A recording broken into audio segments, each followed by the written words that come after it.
Do, do, do, do, do.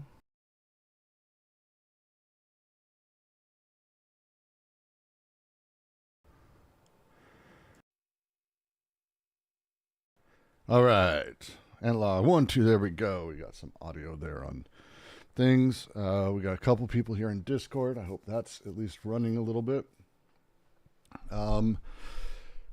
Hello, everyone, and welcome to the Quarantine Collective's ongoing multi-year reading. It's our last reading of the year for 2024 of Anti-Oedipus, making our way very, very slowly through chapter 4.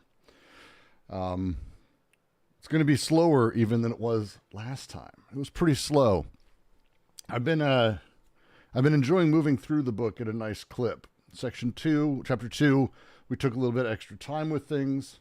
One sec, I've got a little fucking thing I want to fix real quick. Let's see.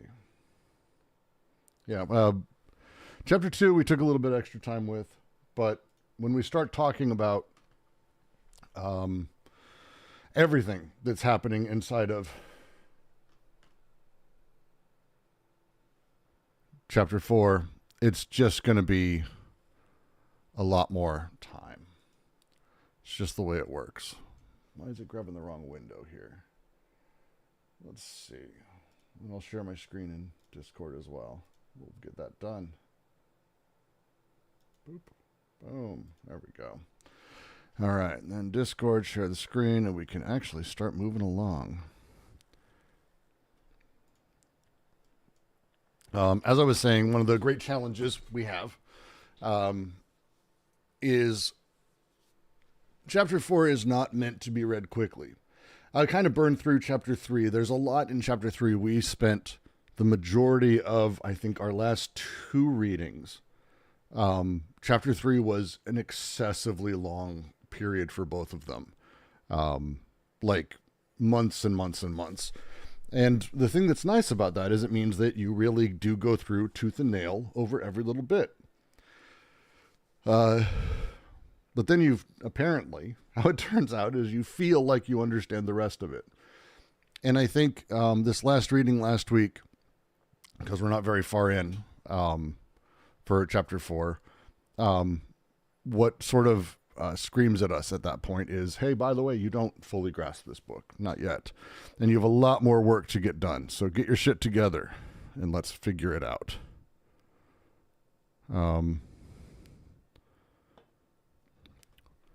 Let's see. This stupid fucking Chronicle bot. I need to fix that stupid thing. I'm gonna have to kill that later. That's fine. We're trying to figure out stuff in the QC. If anyone has a good event bot, one of the great challenges we have is we do a lot of readings, and most of these events are not really meant for like weekly timed things that people can schedule up that kind of brings people together, but instead the bots are sort of designed to, hey, we're doing a fucking play along, or we're doing a screening of this, or we're having a community thing. They're more happenstance, bit more of a nightmare, and bots are just not pleasant for it at all. To say the least. So we got a couple of new faces in the Discord, which is nice. Hello, sir. Love a lot. Give yourself a mute. I can hear you coming through. Just mute up while we're doing it. At any point, anyone has questions, don't hesitate to ask. I've got all the text channels up, and we'll figure it out. But for now, we're going to take a slow read through the rest of this and keep moving. We'll just see how far we get. And that is Anti-Oedipus. That's the way it works. So let's start probably at bottom of 275, the 3 unavoidable conclusions. Now, up through this, it's a very short little bit that they've got. We're not very far in. We're in 5 paragraphs into chapter 4. Obviously, the entire book is called Anti-Oedipus. Their critique of Oedipus, how it operates, how it works, how the unconscious operates, is trying to take the general psychoanalytic theories, not just of Freud, but also the structure of it, the way that we see these things as being built. This is the thrust of kind of what they're trying to do, to say the least. This is the big play. So, when we start moving forward and we get to the unavoidable conclusions, they're bringing in everything from chapter 2 and chapter 3. They're bringing in all the social historical realities that we've talked about.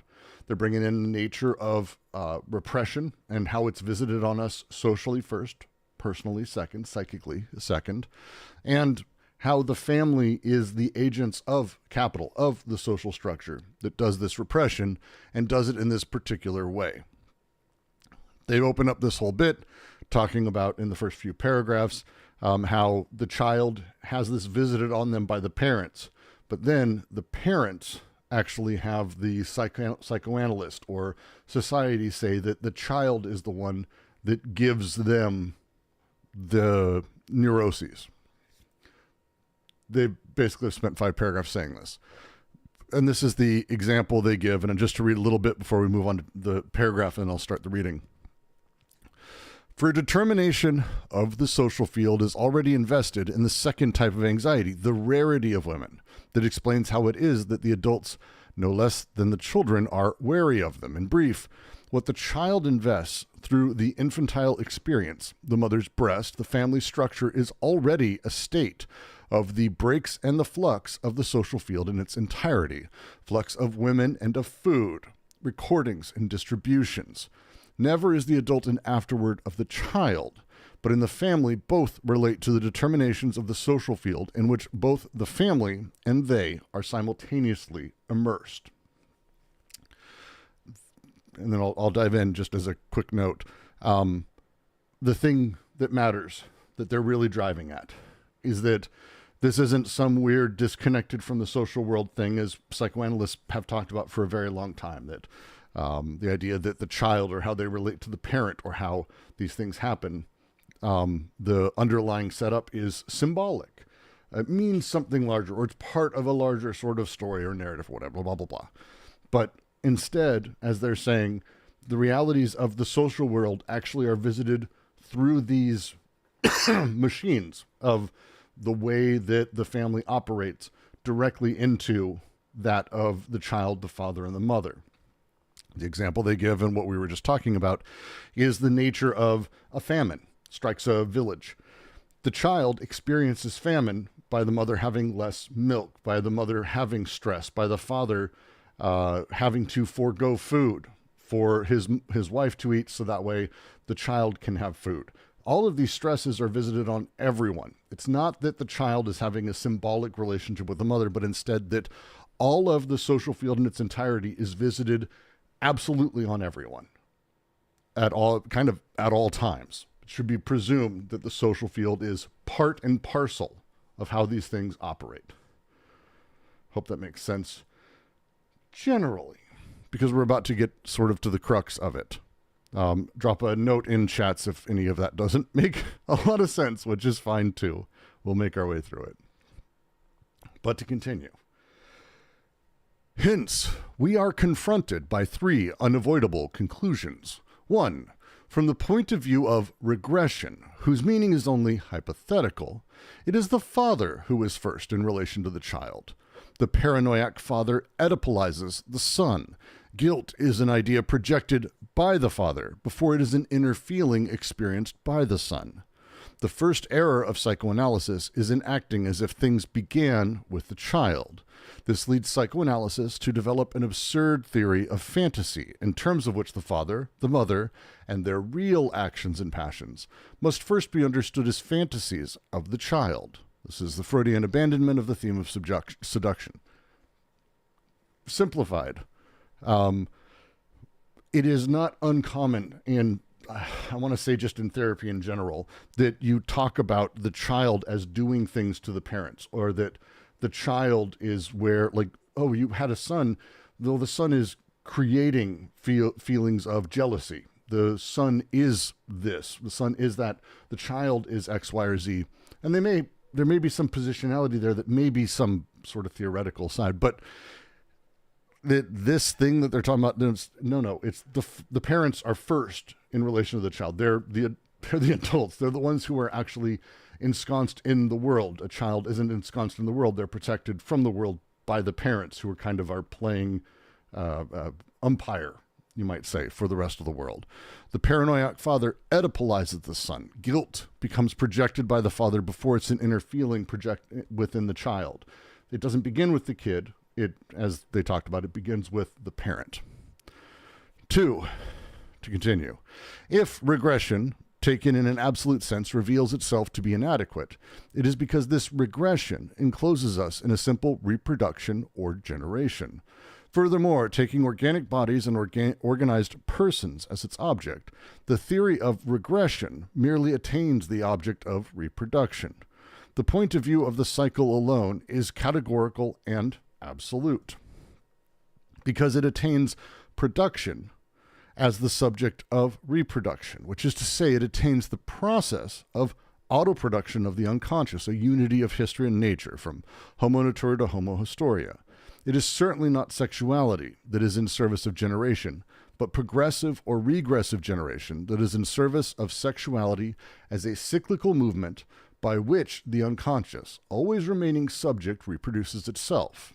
There is then no longer any call for wondering which is first, the father or the child, because such a question can be raised only within the framework of familialism.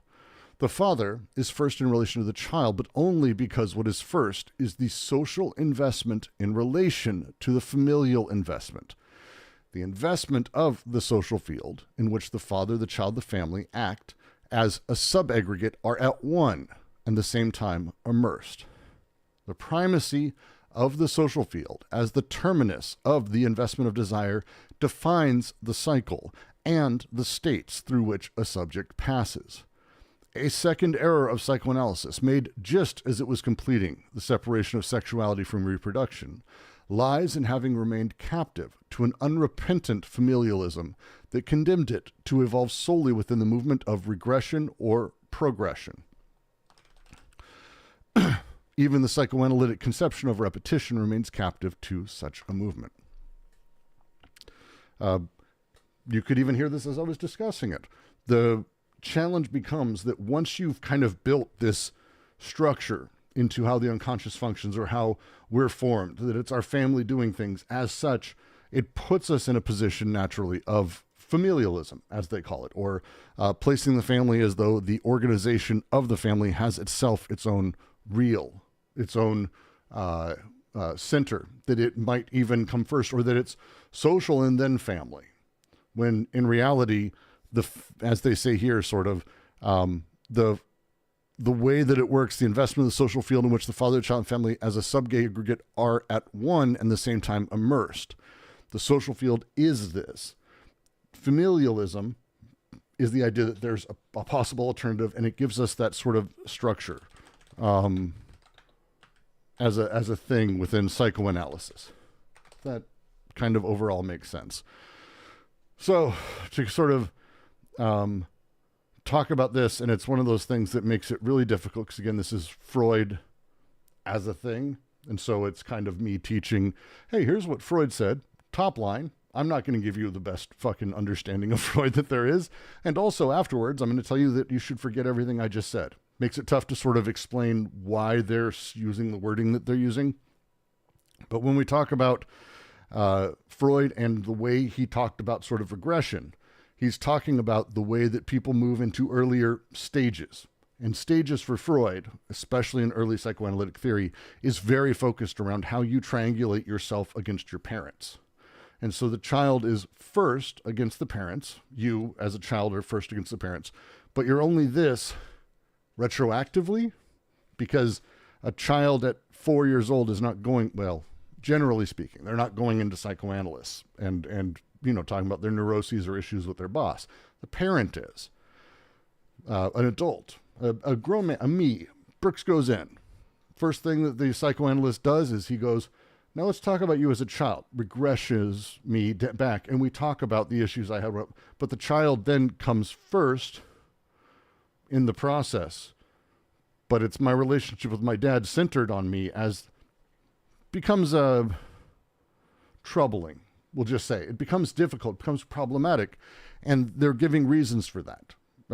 Aside from the familialism that they're sort of critiquing and the issues they've got in the first sort of bit where they talk about, placing the child first is odd, given that they aren't immersed socially. Secondly, even pretending that the familial is a thing, and giving it that sort of strength, the reality is the social field immerses everyone at once. We're all there. The example they use from Gardner that I went over at the beginning about the famine.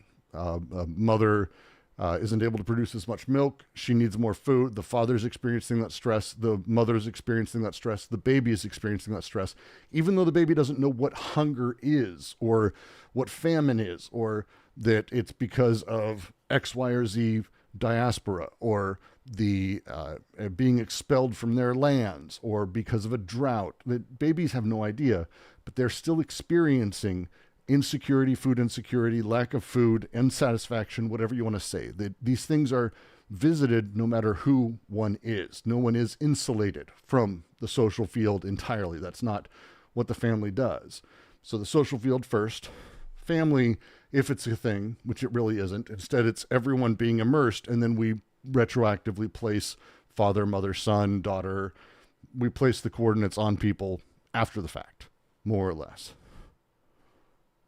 That's a fast version, but I think that's not wildly off, I would say. Before I move on to the third, is this working out for anyone? Is anyone having issues? I'm not getting a lot of notes from people, so I'm kind of assuming we're cool.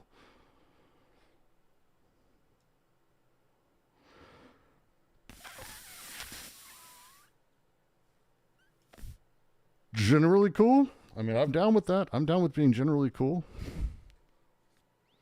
Yeah, it fits in with the rest. It does. We're going to start now. Now we're getting into things that are a little bit more direct, I think. The language becomes slightly more complicated from here. So we're going to spend more time kind of breaking down, because this third is a lot. Because we're going to start getting into the disjunction and the conjunction and all those fun parts of the inferential logical processes of the syntheses. There's a reason I've got a Red Bull. All right. 3, finally, the point of view of the community, which is disjunctive, or takes account of the disjunctions in the cycle. Not only is generation second in relation to the cycle, but transmission is second in relation to an information or a communication. The genetic revolution occurred when it was discovered that, strictly speaking, there is no transmission of flux, but a communication of a code or an axiomatic, of a combinative apparatus informing the flux. Such is also the case for the social field. Its coding or its axiomatic first determine within it a communication or unconsciouses. This phenomenon of communication, which Freud touched on only marginally in his remarks on occultism, constitutes, in fact, the norm and pushes into the background the problems of hereditary transmission that animated the Freud-Jung controversy, which is a whole thing. It appears that in the common social field, the first thing that the son represses, or has to repress, or tries to repress, is the unconscious of the father and the mother. The failure of that repression is the basis of neuroses. But this communication of unconsciousness does not, by any means, take the family as its principle. It takes as its principle the commonality of the social field insofar as it is the object of an investment of desire. In all respects, the family is never determining, but is always determined, first as a stimulus of departure, then as an aggregate of destination, and finally as an intermediary or an interception of communication. I really like the wording around this. It is saying a lot. Just is saying a lot, and they're going to be expanding on that in the next 3-ish paragraphs. But as they've sort of said, we've kind of stepped through. There's the first step. They said at the end here, right? First is the stimulus of departure, and that is the first thing that they sort of go over from the point of view of regression. The father is the father who's first in relation to the child. The paranoiac father Oedipalizes the son. Guilt is projected by the father before it's an inner feeling experienced by the son.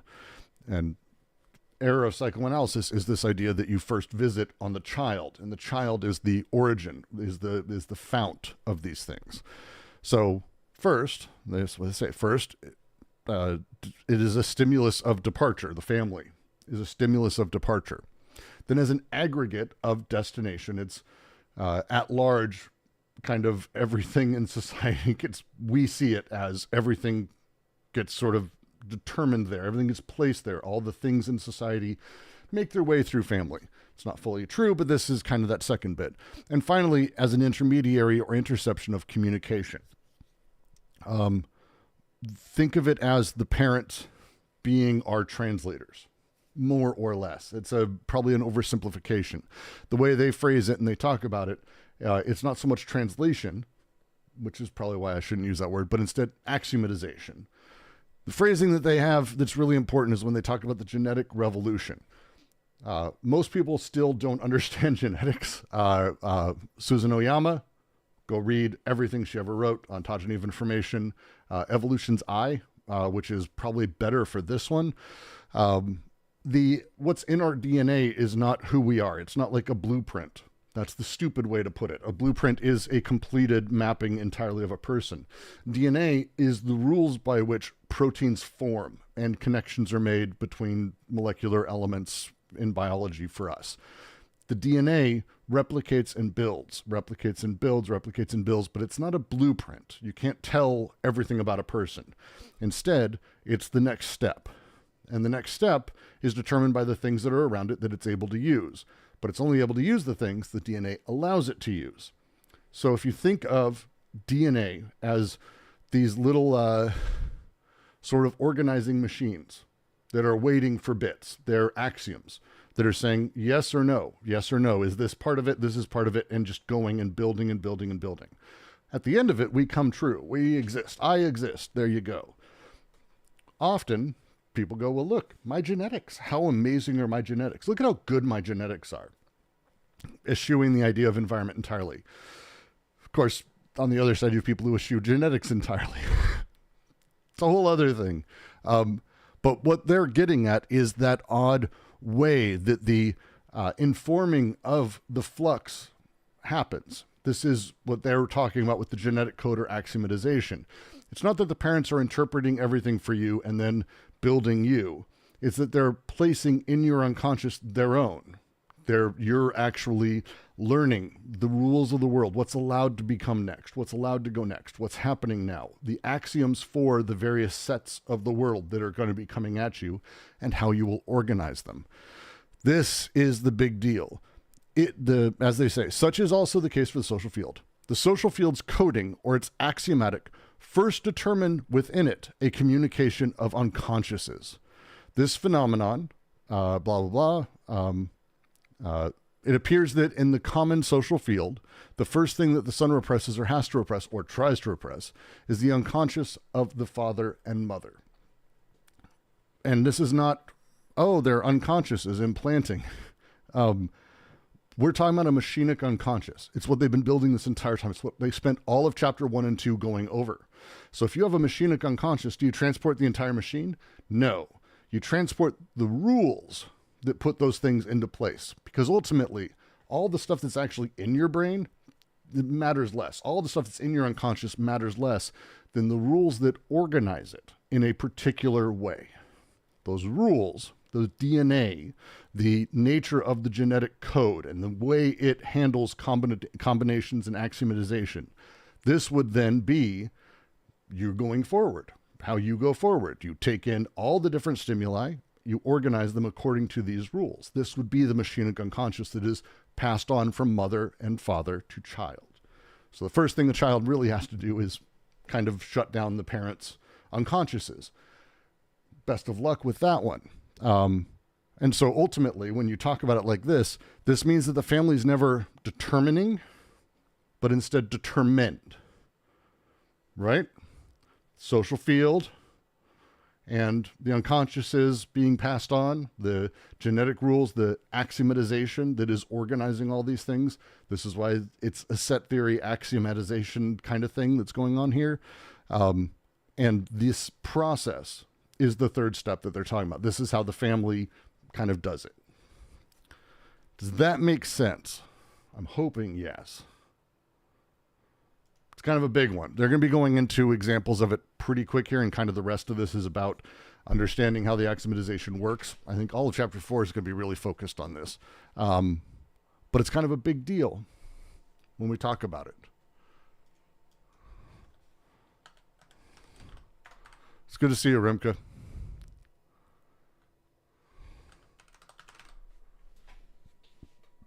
I'll give it a moment for everyone to let me know otherwise.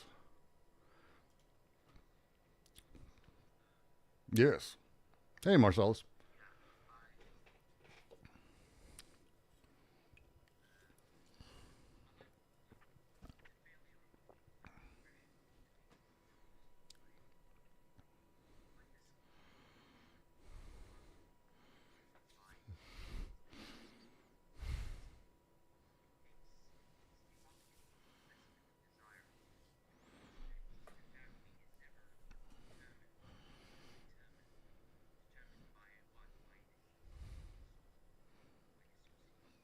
Correct. By the community, correct.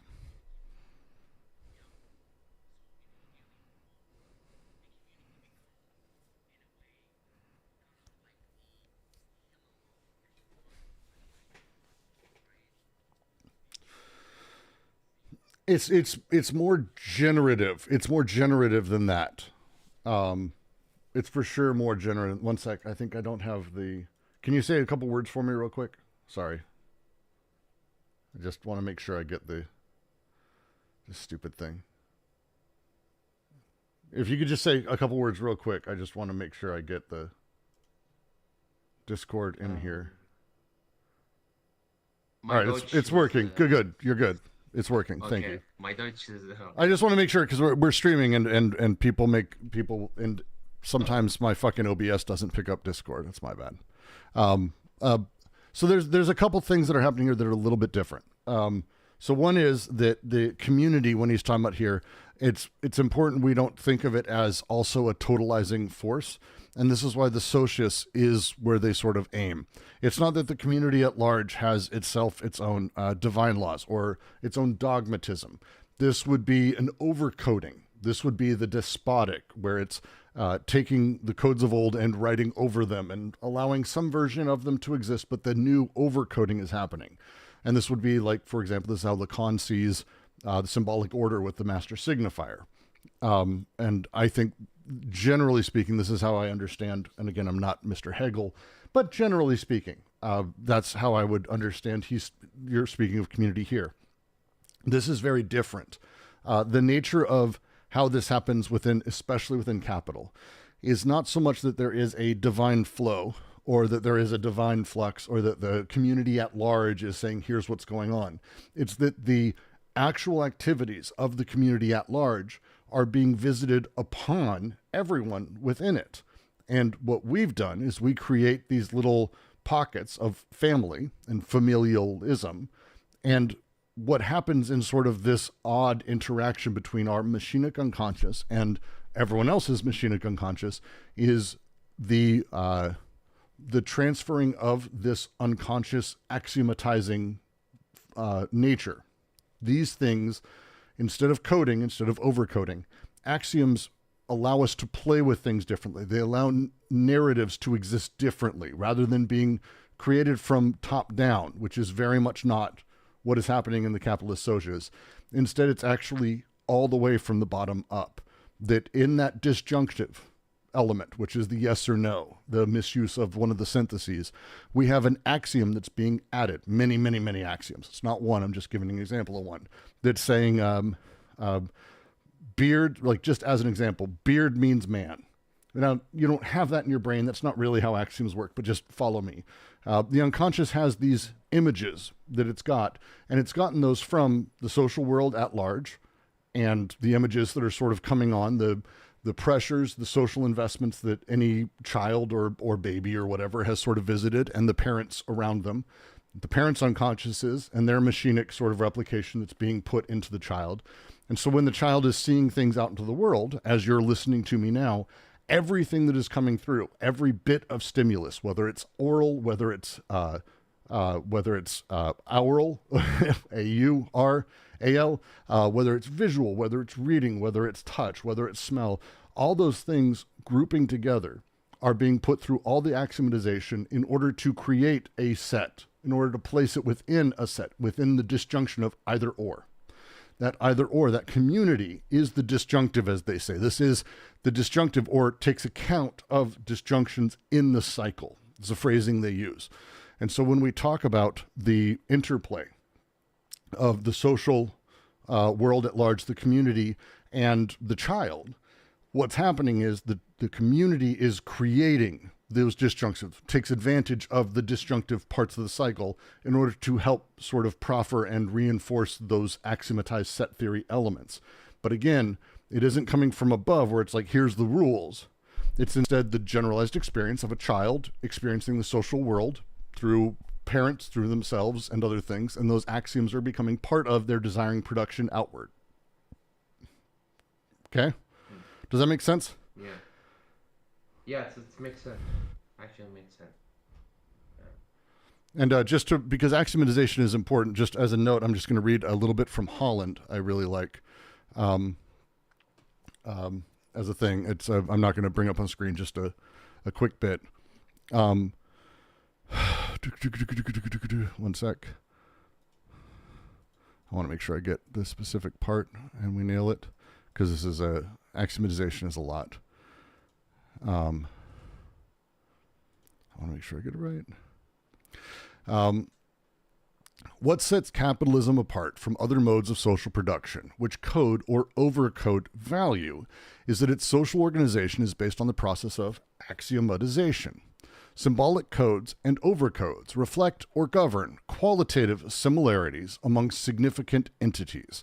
Symbolic social organization depends on regulating the relations around already coded elements, as when social standing in the savage is associated customarily with expenditure, the destruction or distribution of items by the local code as prestige goods, whatever it may be. When we talk about codes, we're talking about the Straussian. The Godelier does a fantastic critique of it, but it's a very general understanding in anthropology that the way that codes develop is sort of through value, use, and power structures of anything people did in prehistoric times. It's just kind of whatever was happening, how production happened, how people built things, and how that worked created social codes. We can go through that, and we may want to actually pretty quickly here. But that coding then gets overcoded by the despotic. But axioms work differently. The interrelation of such flux is indirect as much as it depends on custom, on a symbolic system of conduct, meaning, and belief. This is coded or overcoded. Axioms, by contrast, directly join together heterogeneous flux of matter or energy that have been quantified. Very particular wording is the heterogeneous flux of matter. If you've ever read Logic of Sense, which I recommend, this is the elementary point that's moving between heterogeneous flux or series. Things that are heterogeneous, not the same. Homogeneous being the same, heterogeneous not the same. These heterogeneous elements, they get united. How do they get united? Well, axioms join together these flux of matter or energy that have been quantified. Axiomatization does not depend on meaning, belief, and custom, but actively defies and subverts them, giving capitalism a distinctive dynamic and modernist take. Quantified flux under capitalism get conjoined solely on the estimation that this or that conjunction will produce surplus value. Such estimation involves economic calculation rather than belief.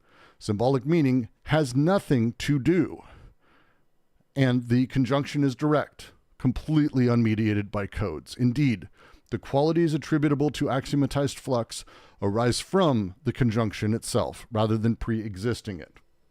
So this is disjunction, either or sorting, then conjunction, afterwards. This is the weird thing that the axiomatic is doing. It's a big deal when we're talking through this, when we're getting through the nature of how these things play together, because again, the community, the family, these things, this is part of the disjunctive, or they, as it says, they take accounts of the disjunctions in the cycle, the either or, not inclusive disjunction, it's exclusive. Either or, either or, either or, binary choices. Very, very simplistic views of the world, right? Yeah. Okay. Good. Affirmation, negation.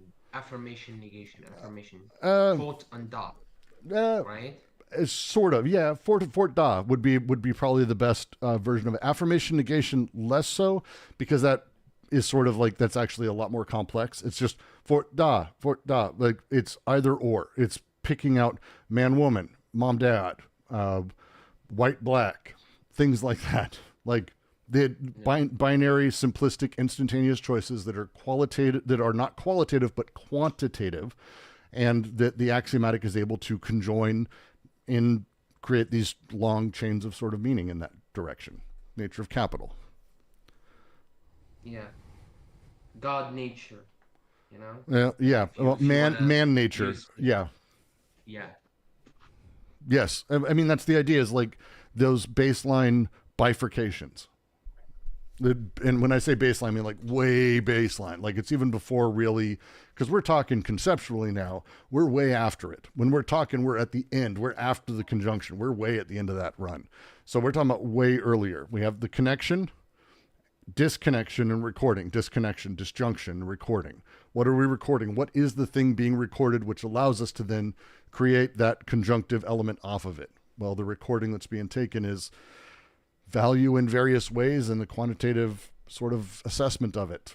Like this is the complexity of the 3 steps of the machinic unconscious ultimately, as they're talking about it. But we'll get there, because I'm kind of jumping ahead.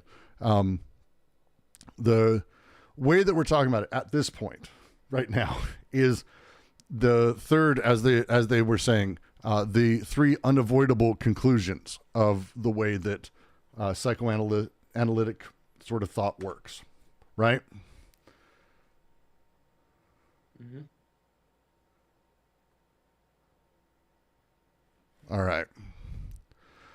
Mm-hmm. So I'll continue. I think maybe might be the best. Because I think the next little bit is what we're talking about. Delirium, as they're using it, it's important to sort of talk about phrasing that they talk about. Delirium is a social fantasy.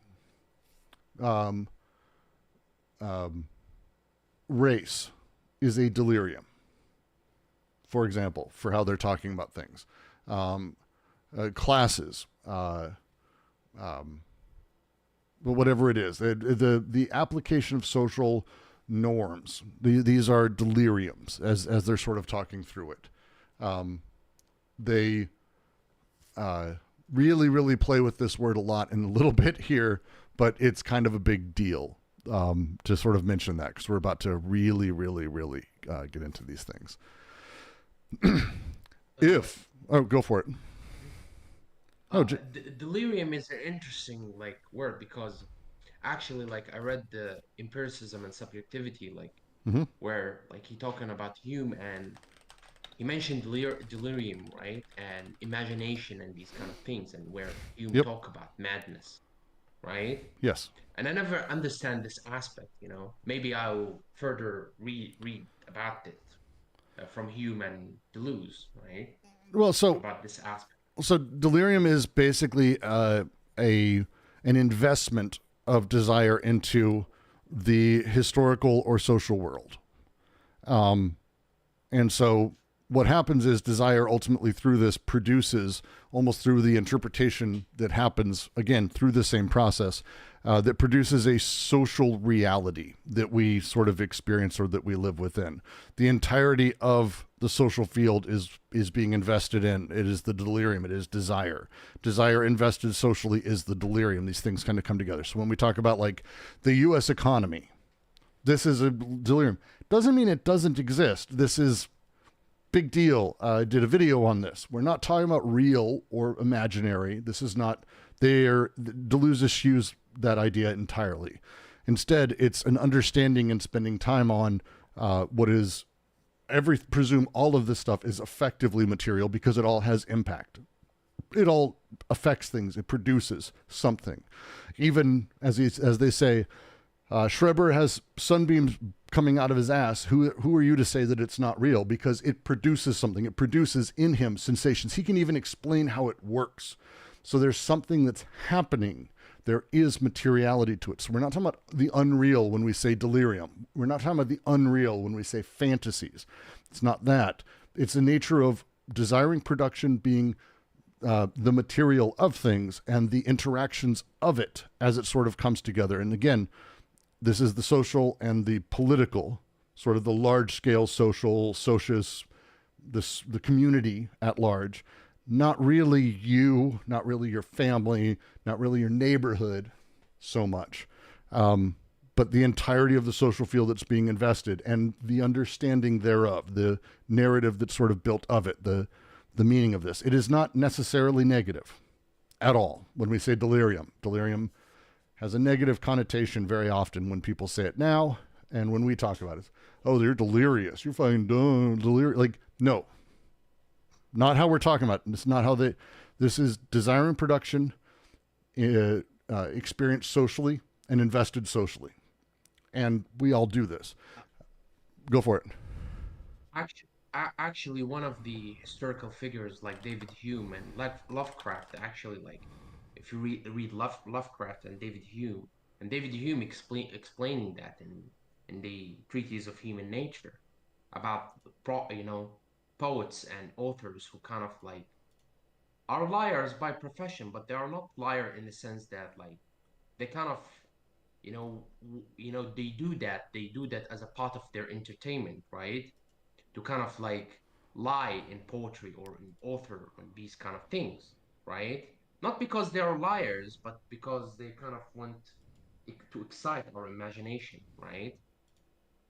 And actually, Deleuze mentioned like Lovecraft, but I have to get to in specific, right?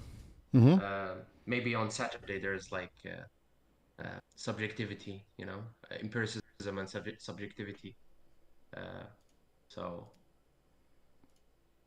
maybe we'll review this section again, this important section in empiricism and subjectivity. Anyway, I'm trying to get it so it looks correct. Discord is having issues. LJ, if you could take a look at my camera and just tell me if that's easier or if it's fucked up. I can't tell. Nothing has changed the stream. I'm talking about the PDF that you were reading, because there's a large chunk of the area that's not really covered by the 2 pages. It's just a lot easier if you can full screen and remove the sidebar, if you can zoom in without the sidebar.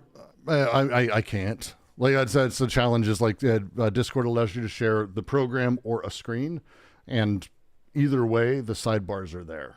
I could. Okay. I will. I need to figure out a solution for that. If you look at my camera in Discord, let me know. Maybe that's a little bit bigger. It's somewhat removed the sidebar, but it's not perfect. Is it unreadable for other people? Like, is it unreadable or is it just a pain in the ass? Is I think my question. No, I don't know. Like, you mean the PDF or your either way, the PDF.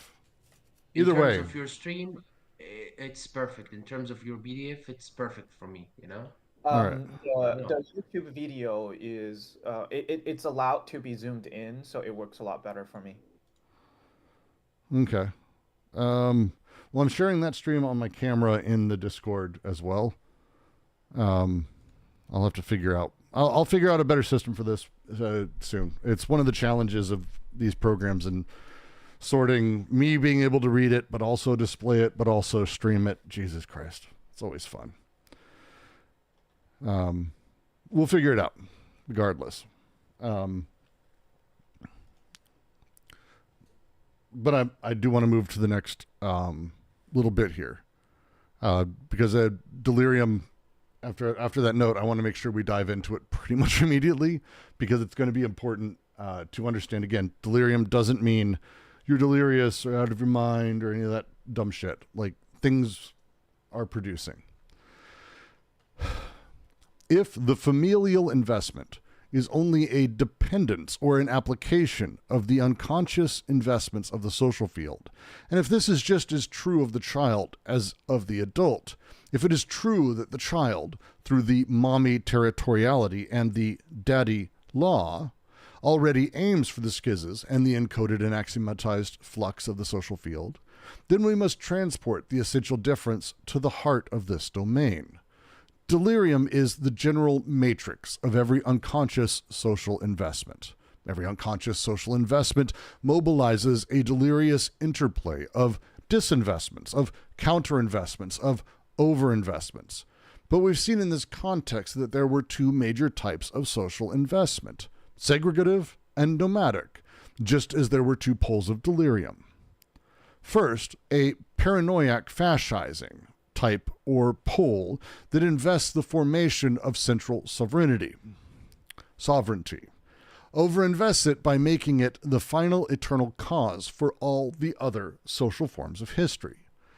Counterinvests the enclaves or the periphery, disinvests every free figure of desire. Yes, I am your kind and I belong to the superior race and class. And second, a schizo-revolutionary type or pole that follows the lines of escape of desire, breaches the wall, causes flux to move, assembles its machines and its groups in fusion in the enclaves or at the periphery, proceeding in an inverse fashion from that of the other pole. I am not your kind. I belong eternally to the inferior race. I am a beast, a black. Good people say we must not flee, that to escape is not good, that it isn't effective, that one must work for reforms. But the revolutionary knows that escape is revolutionary. Withdrawal freaks, provided one sweeps away the social cover on leaving, or causes a piece of the system to get lost in the shuffle. What matters is to break through the wall, even if one has to become black like John Brown, George Jackson. I may take flight, but all the while I am fleeing, I will be looking for a weapon. Delirium is a really, really fascinating use for Deleuze, and he uses it a ton, and especially if you start reading his secondary works, you start listening to some of his... or reading probably some of his sort of talks and his seminars. The way that delirium functions, it isn't necessarily a bad thing. Like, again, you'll see a lot of people who make these comments about believing in a social narrative or being part of social, like you necessarily have to do X, Y, or Z, blah, blah, blah, in order to be part of a revolutionary group, all this shit. But then you hit really fun stuff, which is like, and they made the comments, but tankies or people who want revolution, but then they want revolution ultimately to recreate the same structure, but just with them in power. They're just mad, but someone else has the power. This is when they talk about delirium, and they're using the phrase here. The phrase that matters, and it's right here, is delirium is the general matrix of every unconscious social investment. Said very nicely. You can think of it as that. It is a matrix of all of the social investments of desire. Not yours, not mine. Fuck us. We don't matter. Just talk about desire and how it's investing socially. The general matrix that is in existence with this. That is delirium. Now, delirium is not a perfect science, definitionally. It's all the social investments together, and delirium is going to fuck up all of the stuff. One, there is no society, there is no race, there's none of these things have existence. But at large, they have a social existence, a delirium that is manufactured through these social investments, that the unconscious of all of us, through the axiomatization of what our parents left with us, has sort of organized. Every unconscious investment mobilizes a delirious interplay of disinvestments, counterinvestments, or overinvestments. That you can't like invest perfectly, right? Because it's not a fucking thing. You can't invest perfectly in an investment. It's not how it works. Instead, you're constantly hitting it on the side, overinvesting, underinvesting, counterinvesting, side, like, you're fucking everyone. Delirium is constantly doing all of this. This is why you see, great example right now on X, Twitter, you have an extraordinary thing kind of to watch where Musk, who is a capitalist, and Trump, who's a capitalist, are backing H-1B visas. And a combination of racist and isolationist weirdos who always thought Trump put America first, because that's what he said, their investments, their overinvestments, counterinvestments, but the interaction of all of these things. What is the shape of the MAGA movement? What is the shape of the right wing? What is the shape of the alt-right? What is the shape of technocrats? What is the shape of Elon Musk's desire? Like all of these things, there's a matrix of desire that's been invested. And this large-scale delirium, no one's getting perfect because you can't. So you're seeing the way that all of these things become counter or pro or odd things or whatever it may be. There's a lot of shit that's happening. So you have a lot of really weird interactions of people who ostensibly believe in identically the same thing, who have ostensibly a shared delirium. They fucking don't. No one does. That's not how it works. Because we aren't the delirium. We are a part of the process. But desire is invested socially, and that matrix of those social investments is desire. Right? Does this make sense? Delirium denotes any social construct. No. So delirium is going to be, it's a little bit more complex than that. When you have a determinant thing, socially, you have a social machine. So when we talk about delirium, we're talking about the social constructs that are more, let me see if I can find one of his pieces on it. This is worth taking a second. Let me see if I can find a good piece on it. 1 second. Because the challenge with delirium is like it's not a thing he really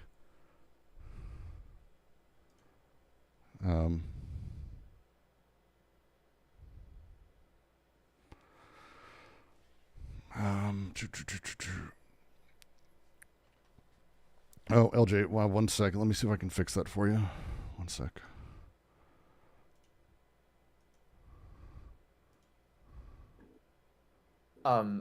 I don't think you can fix that because nothing at your end changed when it comes to the video.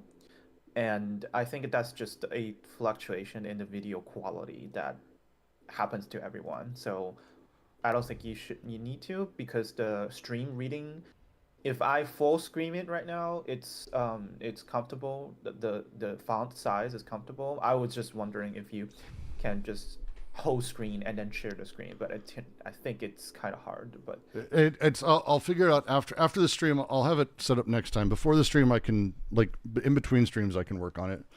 Yeah, it's fine.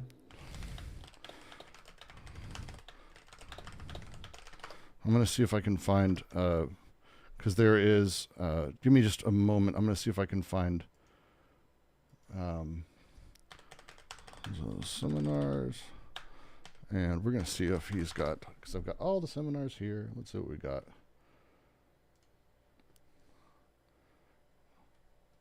By the way, sometimes the stream, it suddenly turned blurry as well, but it resolved itself really quickly. So it's not that much. It's I had it set to a higher frame rate than I need. So there's going to be a little bit of weirdness for that. Anyway, it's not that much of a big problem, so don't worry about it. I know, but I like to try to have people have a decent experience when we're trying to talk about really complicated shit. And I'm just a little bit worried that I'm disturbing the... Oh, you absolutely are, and you should be very worried. Yeah. Sure. No, you're good. You're good. Fuck off. You're good. It's only at the kind of like at the beginning, so I think it's okay. But you're good. You're good. Don't worry about it. Let me see. Just give me sorry. It'll be just a moment. I'm just trying to.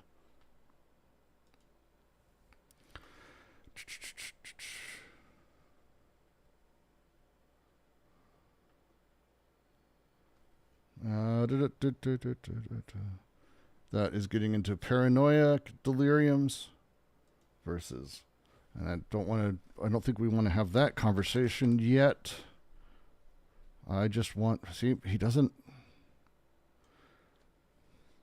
yeah, it's not in any of these. Because we've got just basically his talk on the capitalist delirium, and I think that's going to be it, really.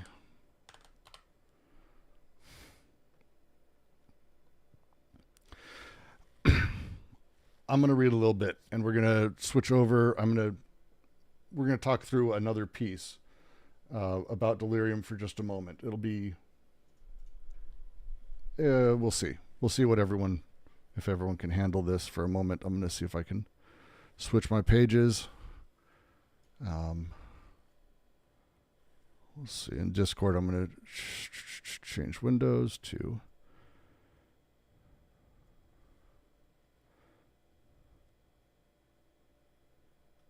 One sec. All right. In theory, yeah. Okay. That should be at least more readable for those of you who are on the Discord.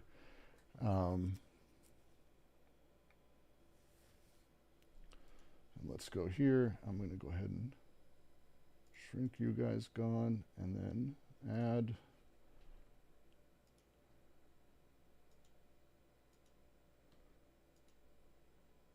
Sorry, I know this is like the most exciting thing you've ever watched. This is so smooth. How is this so different now? How is what so different?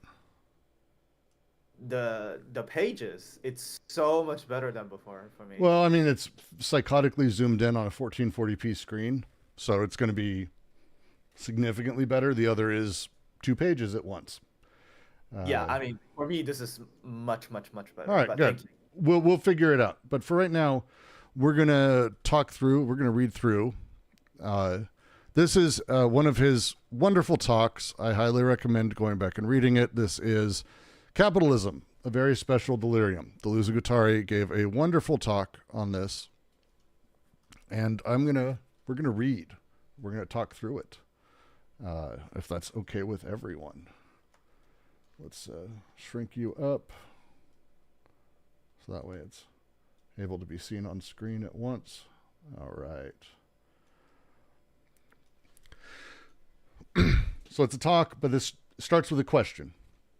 A question to them. When you describe capitalism, you say, quote, there isn't the slightest operation, the slightest industrial or financial mechanism that does not reveal the dementia of the capitalist machine and the pathological character of its rationality. Not at all a false rationality, but a true rationality of this pathology, of this madness, for the machine does work. Be sure of it. There is no danger of this machine going mad. It has been mad from the beginning. That's where its rationality comes from. Does this mean that after this abnormal society or outside of it, there can be a normal society? From Deleuze. We do not use the terms normal or abnormal. All societies are rational and irrational at the same time. They are perforce rational in their mechanisms, their cogs and wheels, their connecting systems, and even by the place they assign to the irrational. Yet all this presupposes codes or axioms, which are not the products of chance, but which are not intrinsically rational either. It's like theology. Everything about it is rational if you accept sin, immaculate conception, incarnation. Reason is always a region cut out of the irrational, not sheltered from the irrational at all, but a region traversed by the irrational and defined only by a certain type of relation between irrational factors. Underneath all reason lies delirium, drift. So, use one of the term. I hope we're going to keep reading. That is, to me, a deeply explanatory little bit here. Because when we talk about, and the likening it to theology I've always really liked, when we talk about theology, it's an irrational system. No. Everything is irrational or rational. It's everything's some mix.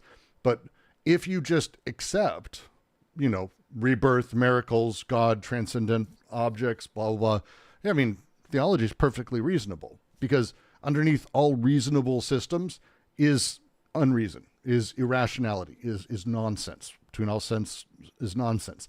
And the nonsense is necessary for it all to operate. This glue that keeps it all together, underneath all reason lies delirium. Everything is rational in capitalism, except capital or capitalism itself. The stock market is certainly rational. One can understand it, study it. The capitalists know how to use it. Yet it is completely delirious. It's mad. It is in this sense that we say the rational is always the rationality of an irrational. Something that hasn't been adequately discussed about Marx's Capital is the extent to which he is fascinated by the capitalist mechanisms, precisely because the system is demented, yet works very well at the same time. So what is rational in a society? It is the interests being defined in the framework of this society, the way people pursue those interests, their realization. But down below, there are desires, investments of desire that cannot be confused with the investments of interest, and on which interests depend in their determination and distribution, an enormous flux, all kinds of libidinal unconscious flows that make up the delirium of this society. The true story is the history of desire. A capitalist, or today's technocrat, does not desire in the same way as a slave merchant or as an official of the ancient Chinese empire would. That people in society desire repression both for others and for themselves. That there are always people who want to bug others and who have the opportunity to do so, the right to do so. It is this that reveals the problem of a deep link between libidinal desire and the social domain. A disinterested love for the oppressive machine. Nietzsche said some beautiful things about this permanent triumph of slaves, on how the embittered, the depressed, and the weak impose their mode of life upon us all. Some of his talks, he's very clear and clean. Anything in this that doesn't work for you, like anything that you're like, hey, I don't fully get this. What is he talking about here? Because this stuff is like, to me, and I've read way too much fucking Deleuze. This is like the clearest way sometimes he's very, very clear. So it's like very clear. So when we talk about at large, and we're going to be getting into it more in a second, but at large, when we talk about the delirium that is experienced in a society, we're not talking about the irrationality purely. It's not really the setup. We're talking about the oddness of how these things are connected and the delirium that keeps it there, that keeps things flowing. Hey, how is it that people will, pro-Trumpers demanding the government get out of their Medicare, or that the government stay out of the VA, the Veterans Affairs Administration? How the fuck? The irrational is necessary for the rational. These things go together. There is no perfection of a rational system that's entirely that's just not how this stuff works as a thing. Kyle says that nonsense is the aporia which precedes the sensible irrational. Irrational function is strictly delirious insofar as it is founded on confusion. Confusion would be the word. I'd be like, it's Deleuze goes at length. Logic of sense is literally about nonsense. And that's why he uses Alice in Wonderland so very much. the baseline of how we're able to make sense of things, how heterogeneous elements are able to come together, necessitates nonsense as a bit of the glue that allows us to bring things together that we have no reason to bring together otherwise, but we don't need a reason to. We need the sense of things to bring them together.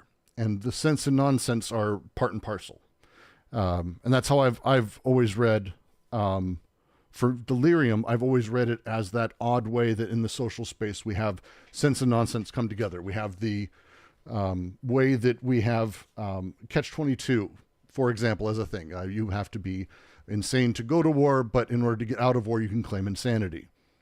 That thing still functions. It's not like everyone got out of war. It's not like everyone went into war. It wasn't that this contradiction fixed everything, or that we were able to, see something destroyed. It's the opposite.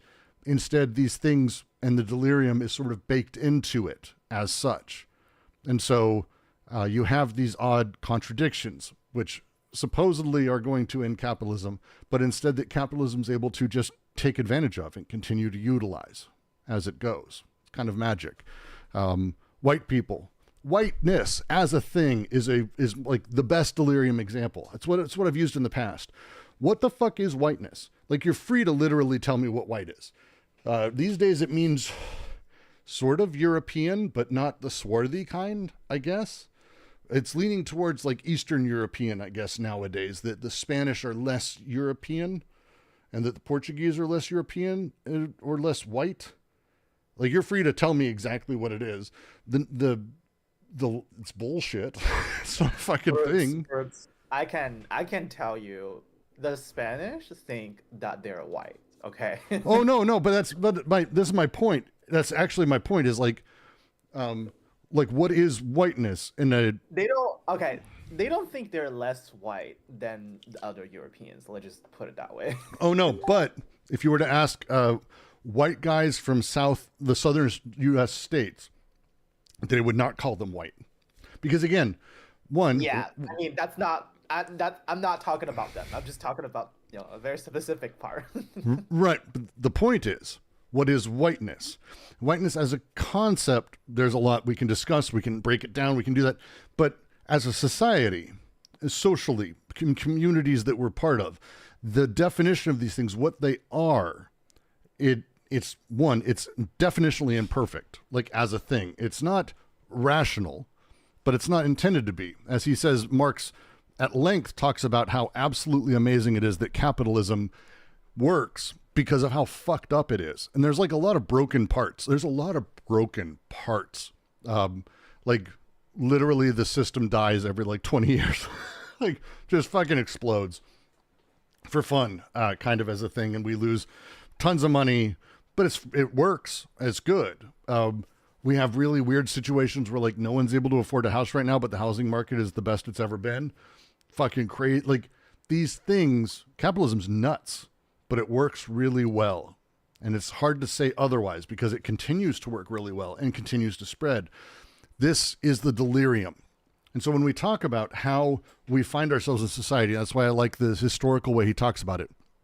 A capitalist, today's technocrat, does not desire in the same way as a slave merchant or official of the ancient Chinese empire would, that people in a society desire repression, both for others and themselves, that there are always people who want to bug others, who have the opportunity to do so, the right to do so. This reveals the problem of a deep link between libidinal desire and the social domain. This is the play. So just continue. So what is specific to capitalism in all this, he has asked. Are delirium and interest, or rather desire and reason, distributed in a completely new, particularly abnormal way in capitalism? I believe so.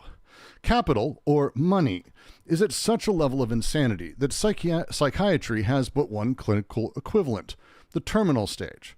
It's too complicated to describe here, but one detail should be mentioned. In other societies, there is exploitation. There are also scandals and secrets, but that is part of the code. There are even explicitly secret codes. With capitalism, it's very different. Nothing is secret, at least in principle and according to the code. That's why capitalism is democratic and publicizes itself, even in a juridical sense. And yet nothing is admissible. Legality itself is inadmissible. By contrast to other societies, it is a regime born of the public and the admissible. A very special delirium inherent to the regime of money. Take what are called scandals today. Newspapers talk a lot about them. Some people pretend to defend themselves. Others go on the attack. Yet it would be hard to find anything illegal in terms of the capitalist regime. The prime minister's tax returns, real estate deals, pressure groups. Boy, I hate when I read these things and it feels like it could be written yesterday. It's just depressing. The prime minister's tax returns, real estate deals, pressure groups, and more generally, the economic and financial mechanisms of capital. In sum, everything is legal, except for little blunders. What is more, everything is public, yet nothing is admissible. If the left was reasonable, it would content itself with vulgarizing economic and financial mechanisms. There's no need to publicize what is private, just make sure that what is already public is being admitted. One would find oneself in a state of dementia without equivalent in the hospitals. The bit of a, you got to add that like French sarcasm at the end there. He does that a lot. It doesn't read very well when you're reading it. And yeah. Really, again, fuck. I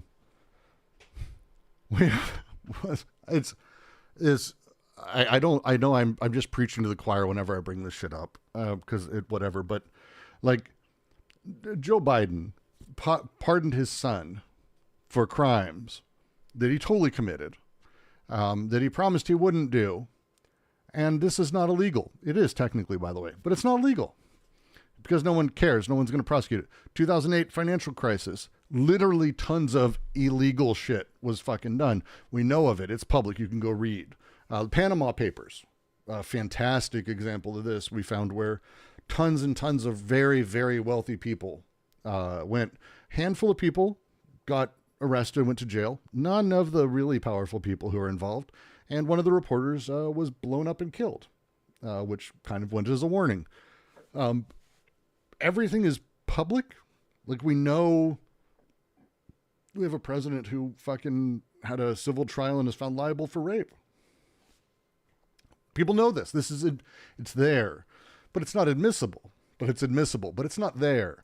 Fucked up. We have a fucked up, completely weird society where we're not able to really have the same conversations as we always would. It doesn't work the same way. Things don't work the same way as we imagine they ought to, or that we're not seeing the same world, or that there's everyone else is irrational except for me kind of mentality for everyone. What are you, insane? You believe that? And of course, I have my own dumb shit. So do we all. But this is what capital does. This is the very unique delirium that exists thanks to how the moneyed interests and how capital operates in society. And he talks about scandals. He talks about these things. It's a really fascinating sort of comparison. The way scandals used to operate versus how they do now. The way that people used to have big issues and step down because they broke social codes. They broke blah, blah, blah, or whatever it was. These things happened. They have happened less and less over time and less and less and less over time. And we kind of know all of it. All of it's getting more and more public and visible. Crypto, great example. Crypto's number one use case is avoiding the law. It's tax avoidance, avoiding tariffs, avoiding sanctions, illegally laundering money, and buying illegal shit. It's its primary use case, kind of across the board. There's not a lot of legitimate use cases, except for that. But we all know this, and to the point where it's got its own exchanges now in the U.S. It's part of the system. We're cool. We're cool. Denying people healthcare. Oh yeah, no, that's a given. I'm American. We deny people healthcare better than anyone, and we allow will people to get killed, basically. Right? Oh yeah, no, it's denying people housing or property, right? Denying people property, buying property and renting it like a landlord. Huh? It's this last year was 25 years since Columbine school shooting. And we have so many of them now that it doesn't matter. Like, it's not even news anymore. And it happens that regularly. But it's cool. We're good with it. But we're not good with it. But we're good with it. That, again, delirium, the social fabric, the thing that allows us to interact socially or to place our interests socially, how we do this, because the society is naturally, and it's not the image that we have of it. We have the rational image. We presume the rational, but the delirium goes with it. And these things that come together, this is how we're able to act socially. The phrase that I really like that he uses, 1 second, I want to just go slightly back. Reason is always a region cut out of the irrational, not sheltered from the irrational at all, but a region traversed by the irrational and defined only by a certain type of relation between irrational factors. Underneath all reason lies delirium, drift. All reason. Anyone here who's actually studied mathematics knows there's no like baseline. There's no place where things don't sort of impinge on accepting something else. There's no like singular flat truth behind everything. And always delirium underneath it. Again, not bad. This is not a bad thing. This isn't a bad thing, but it's just understanding the delirium that is part and parcel with the social order as a thing.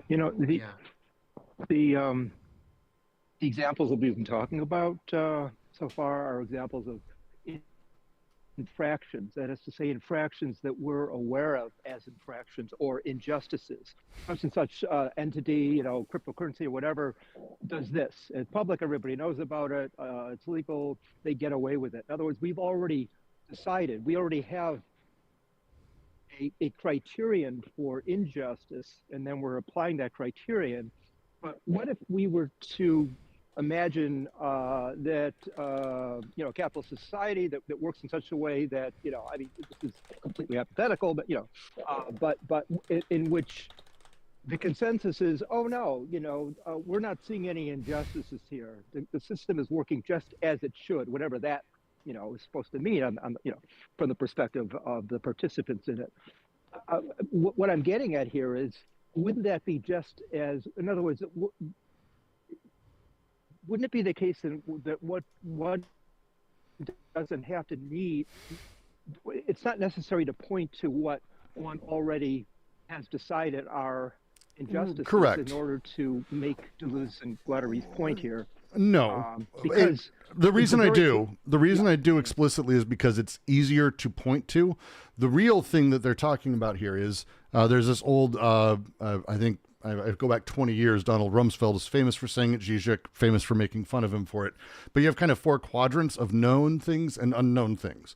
You have your known knowns, things that you are aware of that you are aware of. So like, I know that my name is Brooks. I'm aware of that. Then you have your known unknowns. I don't necessarily know any of your real names, but I'm aware that I know this.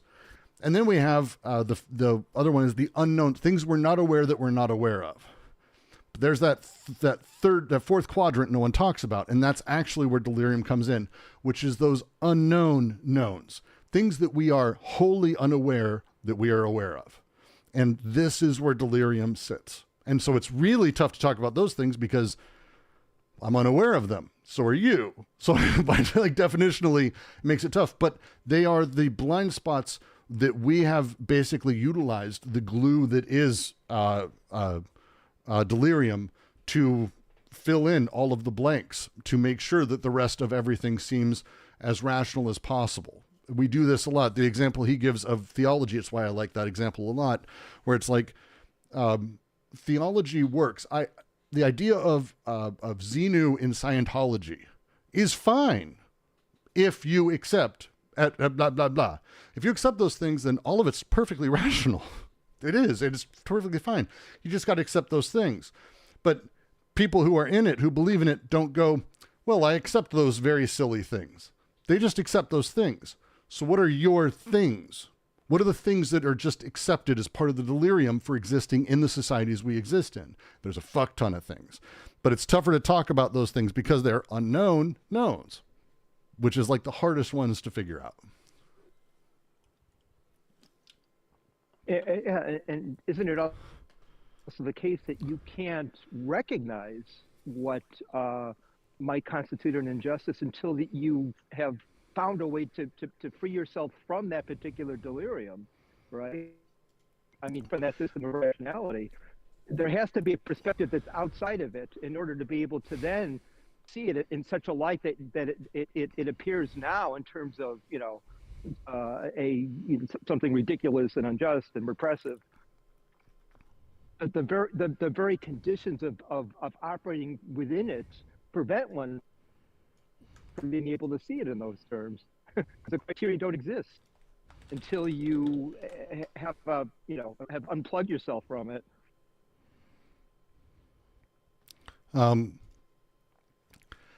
There's an edge I want to play with there, because he's about to get into, and it works nicely, because the example I give for Zizek, and I think I still think it's a great example, and I like quoting him on it, but he immediately moves into talking about ideology, which is what most people do. It's what you're talking about, this idea of, look, if only I can understand the things that aren't rational, or the things that I'm being fooled by or tricked by, or that there's irrational. This is the idea of an ideology. My ideology is taking advantage of these things and is unknown. I don't know that I'm aware of these things. I don't know that I believe them. They're the wool in front of my eyes, or the prism through which I look at the world, and the rest of the world makes sense because I ideologically believe in these things. But this is not what D&G are doing. This is not how the productive space of desire operates. It's not about tricking. Tricking isn't quite right. So let's, we'll get to this, because I'm just going to dive forward. As he says, he continues immediately. Instead, one talks of ideology. Oh, who was that? Heard someone. Does someone want to jump in before I dive forward? Oh, maybe not. Okay. Instead, one talks of ideology, but ideology has no importance whatsoever. What matters is not ideology, not even the economico-ideological distinction or opposition, but the organization of power. Because organization of power, that is the manner in which desire is already in the economic, in which libido invests the economic, haunts the economic, and nourishes political forms of repression. So the question is asked, so is ideology a trompe-l'oeil? And I do not know how to pronounce that. I don't care. It is a deceiver of the eye. It is a lie of the eye. It's a trick, lie. Not at all. To say ideology is a trick of the eye, that still is an optical illusion, an illusion, whatever. That's still the traditional thesis. One puts all the infrastructure on one side. The economic, the serious, the other, the superstructure of which ideology is a part, thus rejecting the phenomena of desire in ideology. It's a perfect way to ignore how desire works within the infrastructure, how it invests in it, how it takes part in it, how, in this respect, it organizes power and the repressive system. We do not say ideology is a trick of the eye or a concept that refers to certain illusions. We say there is no ideology, it is an illusion. That's why it suits orthodox Marxism and the Communist Party so well.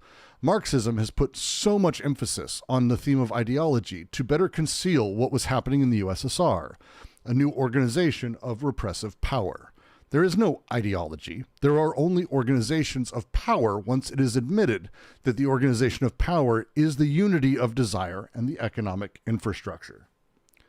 He's going to give two examples of this, which I want to read, but it's why I really like this piece. It's why a lot of people like this piece. But this is ideology as a thing necessitates that we sort of, ideology's here, and then like the productive desires over here, and it sees these things and it interacts and it does this. It's like, no, it's the superstructure desires investing in the superstructure. It's in there. It's in that shit.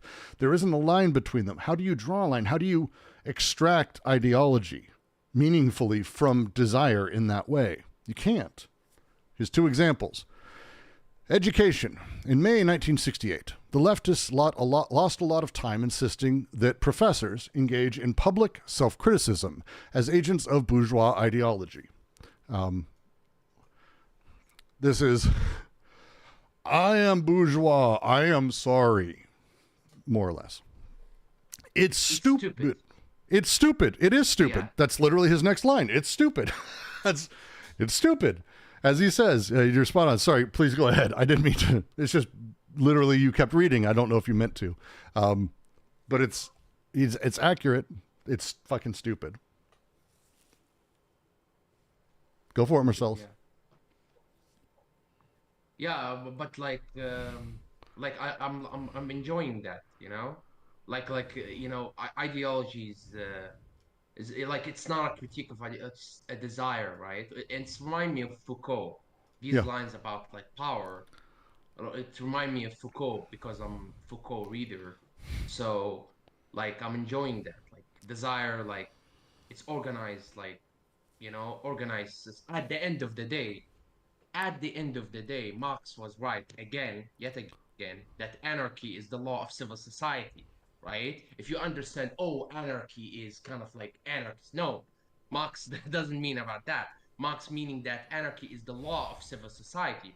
If you return to the previous, like, you know, which is impossible, but if you return, legalizing is inadmissible, right? The section before that, you know, he's talking the same as Marx, which is that anarchy is the law of civil society, emancipating from the decisive privileges, right? And the anarchy of civil society is the basis of modern public system, right?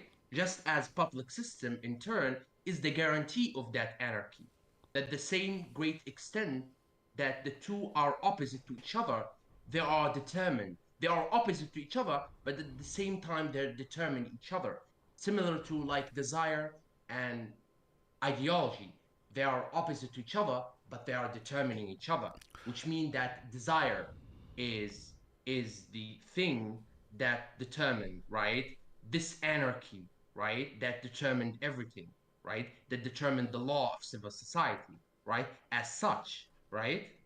So, yeah. So, if you could just send me links to the specific parts in Marx you're talking about. I want to reread them because I'm not in no way in disagreeing. I want to go back and reread because it's going to family. It's the Holy Family. That's what I thought. God damn it. Yeah. All right. Yeah. Josh, go for it. Yeah. Don't mean to interrupt here, but in my comments, I sort of had Foucault in mind also, because the difference between ideology and what I was talking about here is ideology is where, you know, you can critique a particular system from a vantage that sort of claims universality or authority or sovereignty, whereas you know, for Deleuze and as well as for Foucault, you have to find a way to get outside of that system in order to critique it, but in doing so, you can't claim that the position from which you now can see what was invisible as suddenly intolerable, as something that can ground itself at any kind of universality or sovereignty. There's an interview where, you know, Deleuze was asked about. Deleuze says, when you see something and see it profoundly, what you see is intolerable. And the interviewer says, is this a kind of ethics? And Deleuze says, I think it served as an ethics for Foucault. The intolerable was not part of his ethics. His ethics was to see or grasp something as intolerable. He did not do it in the name of morality. It was his way of thinking. If thinking did not reach the intolerable, there was no need for thinking. Thinking is always something thinking it's at something's limit. And then people say, oh, the interviewer says, well, people say it is intolerable because it is unjust. And Deleuze said, no, Foucault did not say that. It was intolerable, not because it was unjust, but because no one saw it, because it was imperceptible. But everyone knew it. It was not a secret. Everybody knew about this prison in the prison, but no one saw it. Foucault saw it. that never stopped him from turning the intolerable into humor. Once again, we laughed a lot. It was not indignation. We were not indignant. It was two things: seeing something unseen and thinking something that was almost at a limit. So that's kind of what I had in mind there. No, and you're not wrong. Process, right? You're spot on. I know you want to keep going. I just want to make sure we make a fine point, because I really love this bit about Foucault here, because there's a part in there that you mentioned. It's the humor.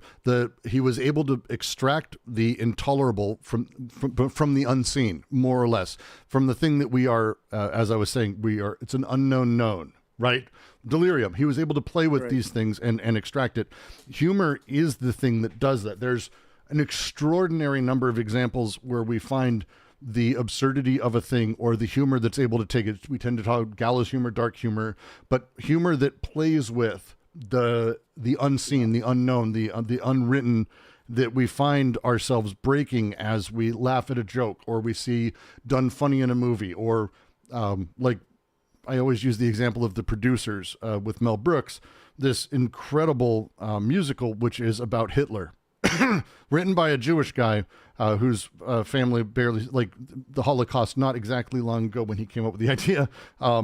This thing that he did, it extracted and played with things that made a lot of people just deeply fucking uncomfortable, but it did it in a very particular way that, again, one, it reifies general power structures, but it does extract and pull from that space. And we see actually humor a lot. Deleuze doesn't write a lot on humor, but other people who did, Bataille, Nietzsche, Bergson, they very much play with this exact kind of thing too. So please continue. It's just, I really, really like that point. Yeah, no. I think, that is a very important point, because the playfulness is really the point, because again, it's not coming from this motivation of this stern authoritarian, I have the, I'm in touch with the way things really should be, it's there is no way things really should be. There's just, there's just the circumstances that you plug yourself into. And out of those circumstances, there is, you have advantage, or able to have a advantage that is, able to get beyond, or to shift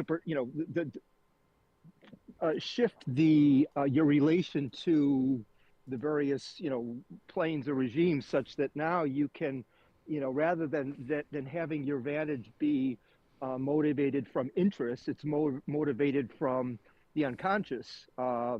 It plugs directly into the molecular, and that can give you that precisely the advantage, which is that it's a playfulness, right? It's situating yourself in such a way that you can kind of reposition yourself, and using the word self, I use that sort of I have to put that in scare quotes too, right? Because you got to be careful about, it's not this subjectivity that, that's sort of popping out of the socius to say, I, as this autonomous individual, are going to I'm going to emancipate myself from this intolerable situation, right? It's this play, which is, Well, it's understanding that, and for Deleuze, and it's why it's important, and he does lean back to Foucault when he comes back to this, is that power is the point. That this is how power becomes focused, because people generally recognize X, Y, or Z. And this setup, I missed someone in YouTube brought up Fred Moten, for example, who, if you haven't read, is wonderful. His book, Under Commons, is excellent. And one of the things he is kind of going on about, and spends a lot of time going on about, is the nature of how white or black allyship operates. And it's one of the challenges, because I'm white guy. I know it's shocking. Those who've seen me, you're shocked. I know, very, very dark. But I'm a white guy, and I also believe in general emancipation of humanity. But for me, it's important for me to understand my position, my location in society across the board through the lens of effectively critical race theory, but it's more complex than that. But it's understanding all of the drives, the power structure, where I'm at in the power, and other things. Because, and I think he quotes Fred Hampton, I want to say, when he talks about this, but it's understanding that there's white people fighting white power, and then there's black people fighting white power. It's not the same thing. These things don't operate quite the same. And it's understanding what allyship means, understanding your position, understanding the location of it in this larger system. So Fred Moten's, his work is actually really interesting in talking about how the power and the investment of desire operates in this way that creates this secondary sort of odd effect of the delirium that allows us to think, oh, it's actually, look, I'm fighting racism. It's like, really? That's because there's no such thing as fighting racism. So are you doing things that happen to be in your interest as someone who's a white middle-class person? Does it happen to be in your interest what you're doing? Are you actually doing things that are affecting things on the ground? Are you actually supporting the activities of those things and how that works? He's got a really great critique of it. Tara Abados, I always recommend also her book on race, which is phenomenal. But race is a structure we tend to play a lot with. And it's really good for talking about this, because when we're talking about how we and we'll come back to it, and you see a lot of people, especially in the pseudo online reactionary wannabe left, who spend a lot of time excoriating people who are of the general class of the bourgeois, the white, the power structure, whatever. But it doesn't really work. So just to continue, just reading this paragraph. The leftists in 1968 lost a lot of time insisting professors engage in public self-criticism as agents of bourgeois ideology. It's stupid and simply fuels the masochistic impulses of academics, which is accurate. The struggle against the competitive examination was abandoned for the benefit of the controversy or the great anti-ideological public confession. In the meantime, the more conservative professors had no difficulty reorganizing their power. The problem of education is not an ideological problem, but a problem of the organization of power. It is the specificity of educational power that makes it appear to be an ideology, but that's pure illusion. Power in the primary schools, that means something. It affects all children. Second example, Christianity. The church is perfectly pleased to be treated as an ideology. This can be argued it feeds ecumenism. Ecumenism? Ecumenity. That's a fucking awful word to say. But Christianity has never been an ideology. It's a very specific organization of power that has assumed diverse forms since the Roman Empire in the Middle Ages, which was able to invent the idea of international power. It's far more important than ideology. These elements and how power is working inside of them is the thing to sort of talk about. The distraction of ideology. The lie of ideology is that ultimately only those who fully have bought in matter to it. The examples he gives of the education, and I love the example of the professors should get out here and apologize for being part of the bourgeois class. Do you know the professors that did? It's the professors who tended to be lefty-ish, even slightly progressive, or even liberal. They would go out and they'd be like, look, we're not part of this. We don't want to be part. But the conservatives who don't give a fuck at all, they didn't go out and do that. Didn't waste the time. They instead figured out how to consolidate their ranks. You see this actually a huge amount of time. Happens on both sides. This is a thing the righties do hilariously too. People do. Because the distraction of ideology, that distraction allows actual power interests to gain and maintain and reify power. Because power is what matters. Ultimately, at the end of the day, power, the ability, the potentias of things, that's the thing that matters. So when we talk about ideology, when we talk about these elements, how these things fit, those are an illusion. This is not what delirium is. Delirium is not that. That's not the setup. And Guattari builds on this. And again, it's important to remember this ain't just deleuze, because this is so fucking good.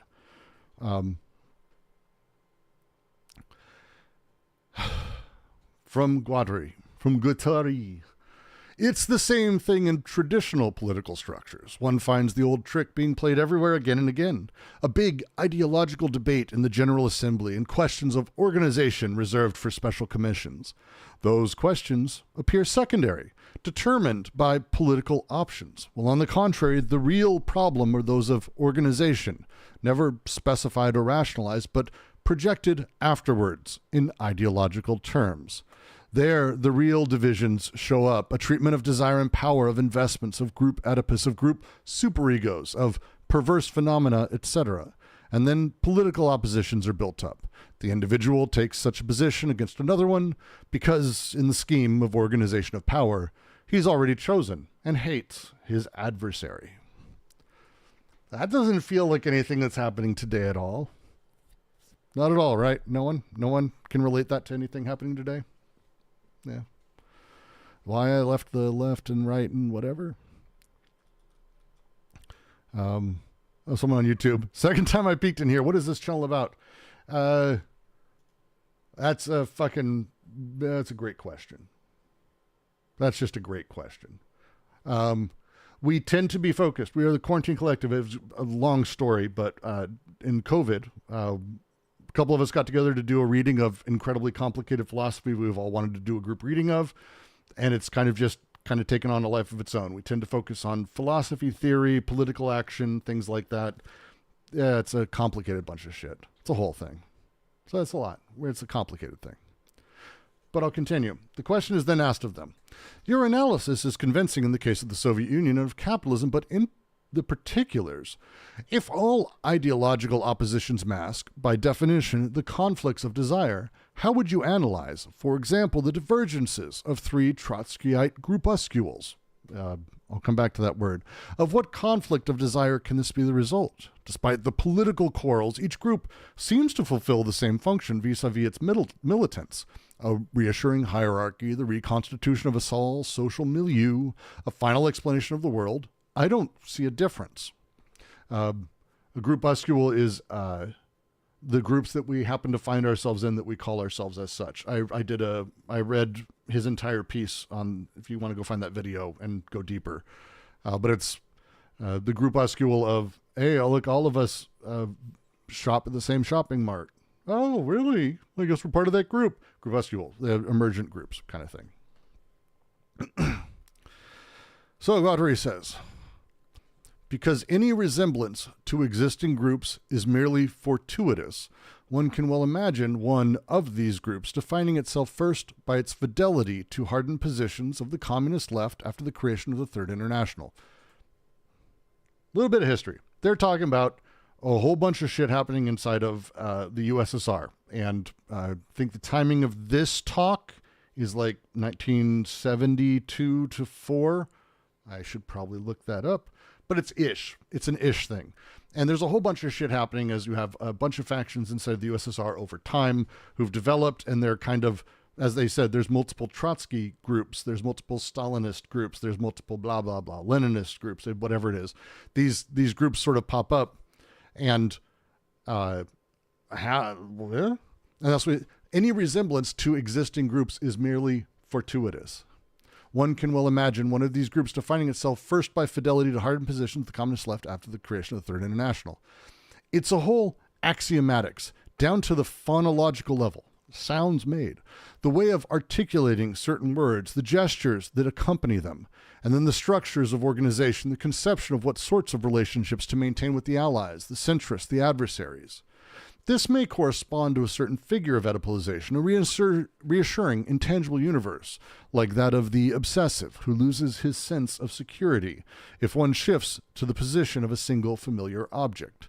It's a question of reaching, through this kind of identification with recurrent figures and images, a certain type of efficiency that characterized Stalinism, except for its ideology, precisely. In other respects, one keeps the general framework of the method, but adapts oneself to it very carefully. Quote, the enemy is the same, comrades, but the conditions have changed. You hear that shit a lot. Then one has a more open groupuscule. It's a compromise. One has crossed out the first image, whilst maintaining it, and injected other notions. One multiplies meetings and training sessions, but also external interventions. For the desiring will, there is, as he says, a certain way of bugging students and militants, among others. So, short version of this, he's being asked, but wait, if you're talking about desire doing this in the delirium, I don't see a difference between these three groups. These seem very small. What are you talking about? And he's like, no. What they're doing is they're recreating all the parts of those groups. It doesn't even matter if they're Trotskyists or not. They're utilizing all of the parts of it. They're utilizing all the things. They're utilizing it down to the axiomatic phonological gestures and tonality fucking level of all these things as they make their way through. These elements are what group, and then ultimately they already have their enemies pre-decided. In the final analysis, all these groupuscules say basically the same thing, but they're radically opposed in their style. The definition of the leader, of propaganda, conception of discipline, loyalty, modesty, of the asceticism of the militant. How does one account for these polarities without rummaging in the economy of desire or the social machine? From anarchist to Maoist, the spread is wide, politically as much as analytically. Without even considering the mass of people outside the limited range of the groupuscules who do not quite know how to distinguish between the leftist elan, the appeal of the union action, revolt, hesitation of indifference, one must explain the role of these machines, these groupuscules, and their work of stacking and sifting in crushing desire. It's a dilemma. This is building to this. This is the thing. This is the thing. To be broken by the social system or to be integrated in the pre-established structure of these little churches. That's the whole thing. That's the whole, it's so fucking well said. In a way, May 1968 was an astonishing revelation. The desiring power became so accelerated that it broke up the groupuscules, all of the different little factions that were infighting and going back and forth. These later pulled themselves together. They participated in reordering businesses with other repressive forces. And he goes through a whole bunch of shit. Not going through that. The militants courageously fought the police, but if one leaves the sphere of struggle to consider the function of desire, one must recognize that certain groups approached the youth in a spirit of repression to contain liberated desire in order to rechannel it. Don't do this. We'll have something else for you later. As a setup, you can literally relate this to every major mass movement. Anti-Iraq war for myself was kind of my early ones. But you can just, with Black Lives Matter, like enjoy the same exact breakdown, all of these small little groups, and then boom, and then breaking them all down again as a thing. Just containing desire to rechannel it. We've got to control people to push them in this direction. You need to work towards this. Here are the things you need to be doing as a setup. We're continuing. So he's asked, but what is liberated desire? I can see how this can be translated at the level of an individual or a small group. You have an artistic creation, breaking windows, burning things, or even simply an orgy or letting things go to hell through laziness or vegetating. But then what? What could a collectively liberated desire be at the level of a social group? What does this signify in relation to the totality of society, if you do not reject the term as Foucault does? We have taken desire, this is guattari again, we have taken desire in one of its most critical, most acute stages, that of the schizophrenic. And the schizo, I don't want to explain it again. And the schizo that can produce something within or beyond the scope of the confined schizo, battered down with drugs and social repression. It appears to us certain schizophrenics directly express a free deciphering of desire. But now, how does one conceive a collective form of the economy of desire? Certainly not at the local level. I would have a lot of difficulty imagining a small liberated community maintaining itself against the flux of a repressive society, like the addition of individuals emancipated one by one. If, on the contrary, desire constitutes the very texture of society in its entirety, including in its mechanisms of reproduction, a movement of liberation can crystallize in the whole of society. In May 1968, from the first sparks to local clashes, the shakeup was brutally transmitted to the whole of society, including some groups that had nothing remotely to do with the revolutionary movement, doctors, lawyers, grocers. Yet it was vested interests that carried the day, but only after a month of burning. We are moving towards explosions of this type, yet more profound. Black Lives Matter is this. This is not wild. We're seeing, we saw this as a thing. I hope everyone's following that, generally speaking. All right.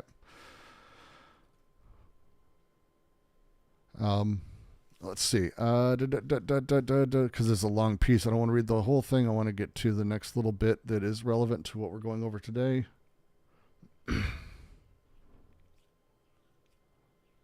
Because someone made a comment I saw that like, oh, this is related to War Machine. Yes.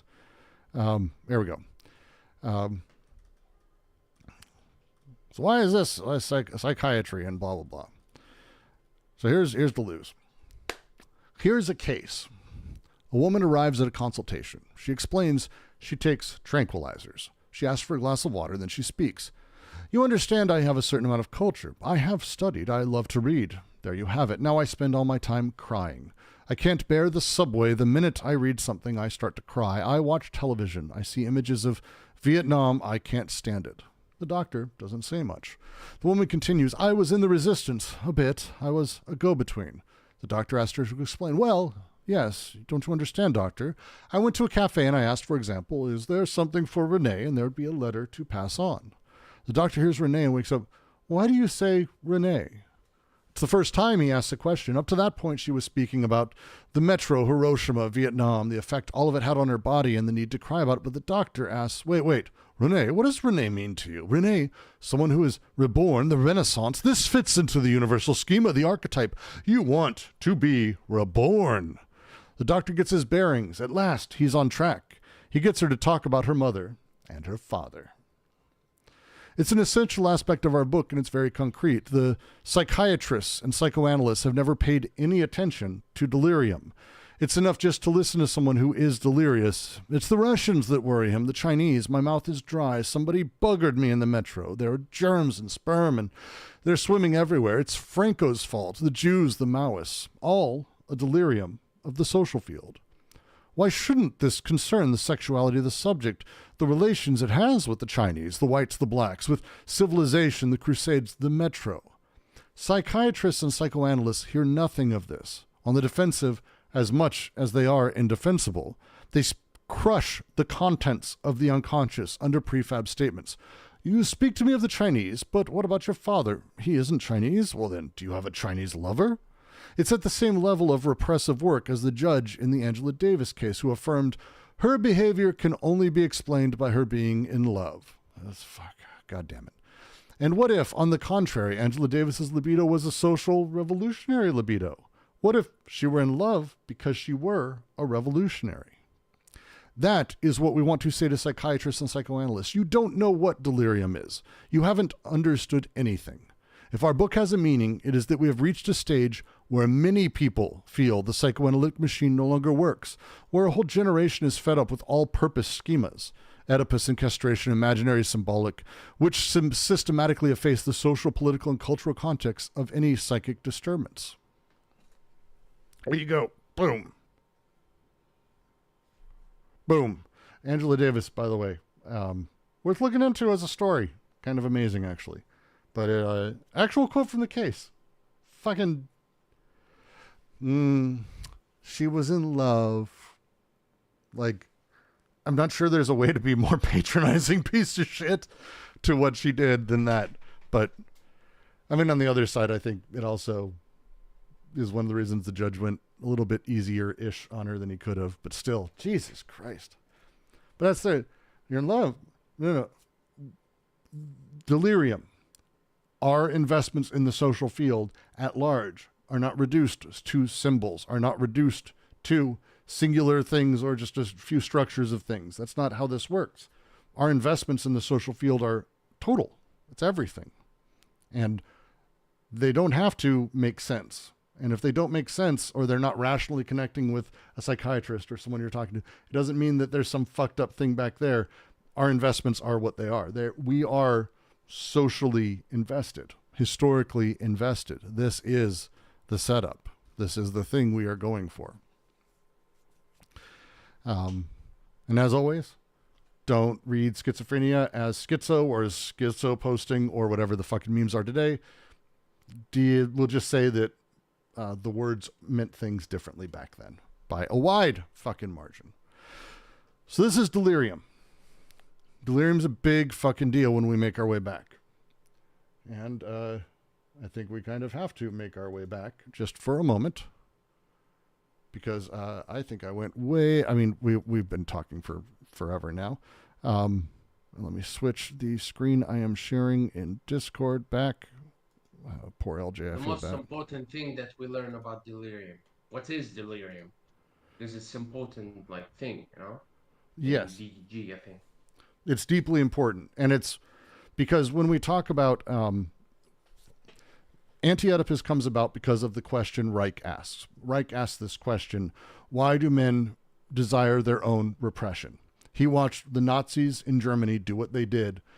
And the idea for him that it's ideological, that they were just tricked, falls really flat. It falls flat, I think, if you give a lot of critical thought to it. But the idea that they all just had this idea and ideology and they just, wow. It's just weird and doesn't fit, and it doesn't work with, I mean, a lot of our understandings of not just people, but it also kind of puts us in a weird place where it's like, okay, well, how do you know this trick? Well, it's because you have perfect sight, right?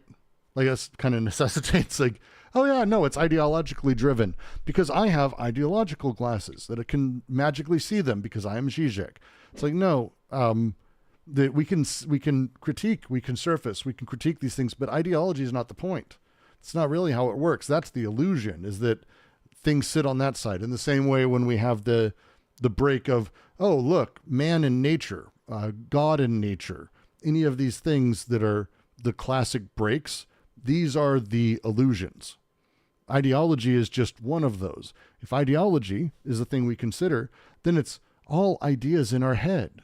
And meaningfully, desire and other things are on this side. And it's interfering with desire. No, it is desire. The delirium of society is desire. Desire is invested directly, socially, materially in things and at large. And rational and irrational, we kind of get to call it whatever the fuck we want. It's all rational if we understand and agree to these basic things. How do we agree to those basic things? Well, that's kind of the point. We don't ever affirmatively agree. It's not, in my head, I have rings of all of those people who first hear about the social contract and go, well, that's bullshit. I never agreed to be part of society. It's like, yeah, that's the point, is you didn't agree. It's what the fuck? You're not supposed to. That's not, we are here. Here we are. Are we going, like, what are the things that are taking it, like this social field? So this, when we talk about delirium, when they talk about delirium, and that it's a big fucking deal when they do, the delirium as they're talking about it is the big deal. And it's the focus of this, to understand this. That's why they have the line, we don't believe in talking about a normal or abnormal society. It's not really what they're talking about. There's unusual ways desire manifests itself. It does so in power structures, and our investment in those power structures is interesting, but it's done and it's direct. And this shared delirium of the social field is produced. It's produced. It's not magical off to the side. Make sense?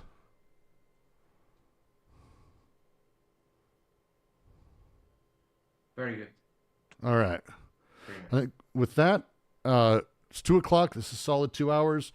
I'm taking my break. I've got work to get back to, but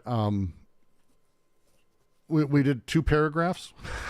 It's gonna, chapter 4 is gonna take a while, because we're gonna do a lot of these sort of we like to call them divagations, where we kind of just wander down a path, because it's, as we start having these things come together, there is a huge amount of good secondary literature, good interviews, talks that they gave, other writings that they did, that builds out these ideas. And the 2 poles is going to be the one we're focusing on next week. The 2 poles of the unconscious as they're talking about it, and the oscillation that exists between them.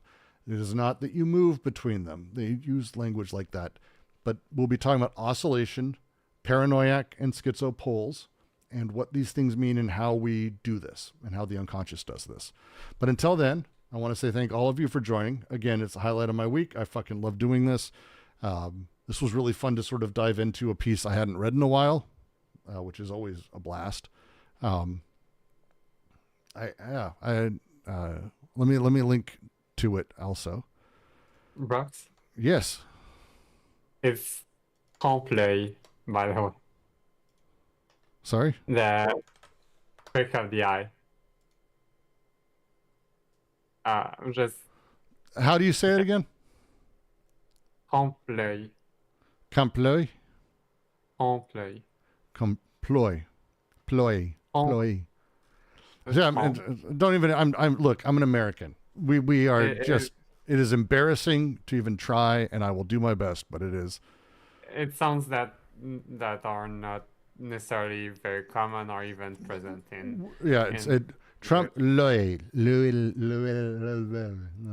that's pretty much it. Yeah, I wish you the best of luck, and thank you again, everyone, for helping me through this. And I hope you were helped. I linked to the piece that I was reading as well. Also linked to the Marx piece above. Please give it a read. Have a lovely New Year, and we'll be doing a late night New Year's Eve stream probably tonight, having some fun, bullshitting, probably talking about Heretic and shitting all over it, or telling Brooks why he's really, really stupid for not liking it, which is fine. But it'll be good. It'll be when late. It'll be later tonight, like 10 o'clock Pacific. Like it'll be over the New Year. We'll be celebrating the New Year, so it'll be late. So you plan to start? I'm hoping to. Again, hoping to. I'll do a ping everyone. I will specifically ping you, LJ, and you don't even have to come, but I will specifically ping you when we start. If we start, we're hoping to. If no one else shows up, and this happens every year, we try to do it anyway, but we'll figure it out. We'll do a stream tonight. Happy New Year, everyone. I hope everyone is safe and great tonight, and we will see you in 2025, which is a whole fucking dumb thing for me to say to close out the stream.